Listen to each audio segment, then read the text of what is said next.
છોટાઉદેપુર અહેલે સુન્નતોલ કસ્બા જમાત દ્વારા યુસીસી કાયદાનો વિરોધ દર્શાવતો આવેદનપત્ર નિવાસી કલેક્ટરને આપવામાં આવ્યું।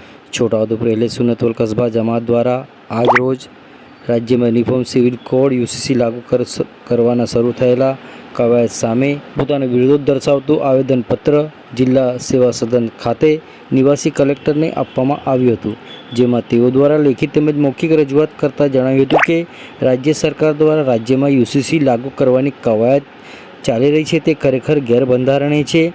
બંધારણની કલમ 44માં તેનો ઉલ્લેખ છે અને ફક્ત માર્ગદર્શિકા સિદ્ધાંત છે, એ ફરજિયાત કાયદો નથી, તે મરજિયાત છે।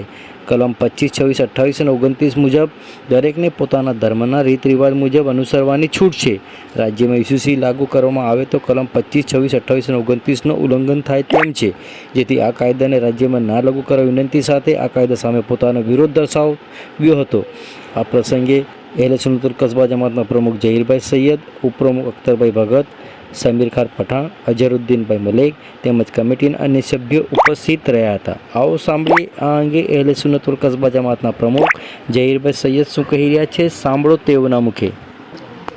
ગુજરાત સરકાર દ્વારા ગુજરાત રાજ્યમાં જે યુસીસીનો અમલ કરવાની વાત થઈ રહી છે, જે ખરેખર ગેરબંધારણીય છે। બંધારણની કલમ 44માં એનો ઉલ્લેખ છે, પણ તે ફક્ત એક માર્ગદર્શિકા સિદ્ધાંત છે, ફરજિયાત કાયદો નથી। અને બંધારણની કલમ 25, 26, 28 અને 29 મુજબ દરેકને પોતાના ધર્મના રીતિ રિવાજ અને અનુસરવાનું છૂટ છે। તો એમ સિવિલ કોડ જો અમલમાં આવે તો બંધારણની કલમ 25, 26, 28 અને 29નું પણ ઉલ્લંઘન થાય એમ છે। તો એ રીતે પણ એ ગેરબંધારણીય છે। અહેલે સુન્નતોલ કસ્બા જમાત છોટાઉદેપુર તરફથી અમે આ સિવિલ કોડનું વાંધો ઉઠાવીએ છીએ અને વિરોધ કરીએ છીએ। મારું નામ સૈયદ ઝહીર અલી।